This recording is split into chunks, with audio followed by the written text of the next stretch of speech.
Clube da Esquina, o Lô sempre falou, né, que ele gastou todas as canções que ele tinha ali. Quando ele foi fazer o disco do Tênis, ele não tinha música mais, ele teve que... Ele deu uma pirada, né? Deu uma pirada aqui bem com a cara de pouquíssimos amigos aqui, inclusive, ela não queria guerra com ninguém, queria guerra com... E aí a capa, essa capa que diz muito sobre liberdade. Charles Gavan tem uma tese, né, de que esse disco ele inaugura o indie rock no mundo, né? Porque ele falou isso? ele fala isso, que esse disco, porque ele soa como ele tem a despretensão, ao mesmo tempo que a despretensão comercial. Ele fala, é lógico que o Charles Gavan está falando de uma forma poética, lógico que você não faz indie rock na EMI Odeon, não é independente, mas ele está querendo dizer a estética, né? A concepção, a coisa conceitual. Quando o Lô grava de fazer isso, né, Romero? Rebeldia, tipo assim, exatamente. Estamos falando de um garoto, cara, de um garoto de 20 anos mesmo, assim. E esse disco ficou cultuadíssimo. Esse disco foi ter... Ele foi ir para o palco só 40 e tantos anos depois do lançamento, né? Recente que o Lô fez uma turnê do disco do Tênis. Até então ele nunca tinha ido para o palco, porque depois que o Lô gravou esse disco, ele foi para uma comunidade hippie. Foi ser hippie. Se não me engano, Arembepe, né? A clássica comunidade hippie. E ele foi buscado nessa comunidade hippie pelo Bituca. E aí, quando ele volta, o Bituca traz ele de volta, ele grava o seu segundo disco solo, que, na minha opinião, é assim, porta de entrada para qualquer um que quiser saber da discografia do Lô. Eu acho uma obra-prima, que é o Via Láctea. Eu acho uma obra-prima, eu acho um disco perfeito. Eu acho que ele...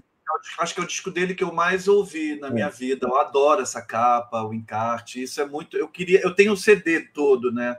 Eu só tenho o vinil do Clube, mas eu tenho o CD do Tênis, da Via Láctea, do Nuvem Cigana, do Sonho Real. Eu queria muito ter os vinis. Eu só queria falar do Tênis, Romero, antes da gente passar para o Via Láctea, que é muito interessante, né? Ver assim, se o Clube da Esquina é o coletivo, o Tênis é o mergulho individual dele, assim, né? Por mais que ele não esteja sozinho no disco, mas é esse mergulho no individual, assim. E é incrível que esse disco, que lá atrás foi pouquíssimo compreendido, né? Hoje ele é cultuado até fora do Brasil. Né? Artistas do indie americano, como você estava falando, e britânicos, citam o Lô como referência. É impressionante, assim. A galera é a mesma, né? Toninho Horta, Novelli, Beto Guedes, você vai ter o Nelson Ângelo, lógico, sim, o Robertinho na batera. Você tem algumas participações até do Tenório Júnior, que morreu depois na ditadura argentina, mas essa definição sua é muito boa, vai muito a calhar, né? De que é o Lô fazendo um mergulho interno e letras, às vezes, até muito simples, né? Como...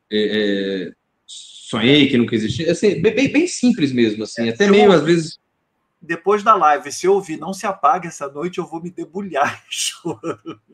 Eu acho uma das músicas também mais belas que ele já compôs, Não Se Apaga Essa Noite. Quando ele volta, né, da comunidade hippie, ele participa do Clube da Esquina 2 com o Bituca. Sim. Inclusive, grava aqui no Clube da Esquina 2 uma música que é uma grande homenagem a Belo Horizonte, que quem conhece Belo Horizonte sabe que no centro de Belo Horizonte ela tem uma lógica, que são ruas de estados, em lógica, inclusive. Você tem Rua da Bahia, Rua São Paulo, Rio de Janeiro, de acordo com a posição que elas estão no mapa. E elas são intercortadas pelas ruas indígenas. Guaicurus, Caetés, Goitacazes, Tupinambás, Aimorés, todos no chão, que é o que o Lô fala aqui. Todos no chão. Uma música lindíssima, né? No Monte Perdido, no meio da selva, cresceu o arraial, o arraial. Ele fala tanto desse extermínio, esse genocídio dos povos originários do Brasil, como também dessa homenagem deles estarem nas ruas e, ao mesmo tempo, então, todos no chão. Uma belíssima canção do Lô que está no Clube da Esquina 2. Mas eu acho que realmente o Via Láctea, Sal, assim, para mim é o meu disco favorito do Lô, é um disco que eu escuto sempre. É um disco mais maduro, né? Assim, tem um hiato de 7 anos entre o do Tênis e o Via Láctea. Mas ele, para mim, ele é isso. Né? Ele tem uma produção. A produção é do Ayrton Bahia? Vamos ver. Olha, é um disco que você vai ter Fernando Lee, Você vai ter Telo Borges, Solange Borges, os irmãos dele participando. Cara, Solange cantando as duas músicas com ele, Evento de Maio. Solange cantando. Puta, Solange que grava esse disco aqui, ó. Solange Borges. Bom Dia Universo. Bom Dia Universo. Com a participação, lógico, dos irmãos, homenagem a Elis Regina. O Via Láctea do Lô, ele vai ter também a introdução de um baixista, o meu professor de baixo, inclusive Paulinho Carvalho, que é um gênio no baixo. Você vê pelos baixos desse disco dele, do disco dos Borges, discos do Bituca dessa época aqui também, era o Paulinho Carvalho tocando. Cara, que ele é um absurdo.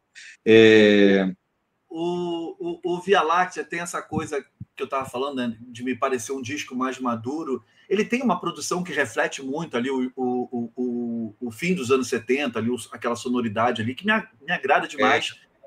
Mas o brilho melódico dele, do Lô Borges, segue intacto, assim, sabe? Esse disco ele me toca muito porque ele traduz um Lô mais sereno, sabe? Quase etéreo, assim. É como se ele dissesse: eu vivi o sonho, agora eu quero entender o silêncio, assim. E essa volta dele, cara, foi muito, muito, muito bem-vinda. Muito bem-vinda. É interessante que eu não estou achando o nome do produtor. Eu achei assim, você tem... Eu perguntei, porque eu não tenho certeza. Eu li uma postagem do Mairtão, cara, Mairton Bahia, mestre Mairton, que ele, quando ele foi gravar um disco da Elis, que tem Vento de Maio, ele que sugeriu para a Elis gravar Vento de Maio. E aí a Elis falou, pô, beleza. E ele sugeriu o Lô para fazer aquela inserção de um girassol da cor do seu cabelo. Se não me engano, na postagem dele, eu acho que ele comentou alguma coisa, não sei se ele estava falando só da produção do disco da Elis, se ele produziu também o do Lô. O que está aqui é assim, ó, diretor de produção Mariozinho Rocha, produtor executivo Milton Nascimento, técnicos de gravação tá Roberto, Maírton e Daci. E tem até aqui cafezinho. Tá até aqui cafezinho, seu Nonato. Seu Nonato trouxe cafezinho para a galera. Aqui em Minas, meu amigo. É muito importante. Muito importante. Cara, esse disco ele é realmente impressionante. Já começa com Sempre, Isso Não Se Apaga com a Vela, nem ao menos se dispensa com a vela. É lindo, maravilhoso. Você tem aqui Ela. Como uma vela, o alimento bento, fruto dos mares, rebelião. Puta que pariu, bicho. É lindo demais. O Ela é uma das minhas favoritas. Quando chego a fim de falar, ela dorme em frente à TV e se esquece das pragas que ela me jurou e depois de si... Puta que pariu, é lindo demais, bicho. E olha só, o Márcio coloca aqui, essa é uma música, você vê, de um relacionamento esfriando, né? Sim, sim, total. O vestido aqui... Esse Azul vestido aqui está enterrado no baú e o vento da paixão já vem soprar de novo. Quem tinha um vestido azul? Em qual outra letra do Márcio aparece um vestido azul? Um girassol da cor do seu cabelo. Um vestido do céu azul da cor do seu vestido. Marcinho. O cara sabe escrever história ou não sabe? Sabe muito, Bom, sabe muito. Cara, o disco é perfeito, né? O disco tem grandes clássicos, tem Clube da Esquina 2, tem aí já com letra, e que letra, Equatorial, Vento de Maio, enfim, cara, o tudo que você podia ser. Para a galera que está aqui, nossa, eu estou impressionado, 165 pessoas, para mim isso é o quádruplo da galera que assiste ao vivo aqui. Muito obrigado por vocês estarem aqui conhecendo o canal Pitadas do Sal. Acessem o acervo do Pitadas, galera. Eu tenho certeza que vocês estão aqui nessa live pelo Lô, vocês não vão se arrepender do conteúdo que tem aqui no canal. É um conteúdo feito com muito amor, com muito carinho, com muita paixão. Claro, tem as nossas opiniões, mas tem muita informação bacana. Vocês vão curtir. Romero, se eu tivesse que escolher... Minha mulher não conhece assim a obra boa do Lô Borges, vai falar, amor, quero escutar um disco do Lô Borges aí. Qual que você me indica? Eu indicaria Via Láctea. Ah, sim, sem dúvida. Sem dúvida. Você vê a poesia e a arte, né, de um sujeito que ficou um tempo para... Você falou, viveu ali, viveu seu sonho hippie, não que ele tenha deixado para trás, porque se você conhecesse ele, você vê. Mas é isso. Eu acho que depois disso ele entregou ainda 2 discos ótimos. Eu tô procurando, eu achei que estava tudo aqui comigo, o Sonho Real não está aqui comigo, O Sonho que é Real tem CD. um descasso, inclusive a canção Sonho Real. Vamos falar É do Nuvem lindíssimo. Cigana primeiro. Vamos falar do Nuvem Nuvem Cigana Cigana. primeiro. Que tem os Cara, Borges, né, que é de 80, você comentou aí, eu acho que vale citar também os Borges, que é lindo, que é de 1980. Cara, o Bituca gravou dos Borges uma música que ele fez muito sucesso depois no Pietá, que é o Voa Bicho. A andorinha voou, voou, fez um ninho. É lindíssima, lindíssima. Tá aqui.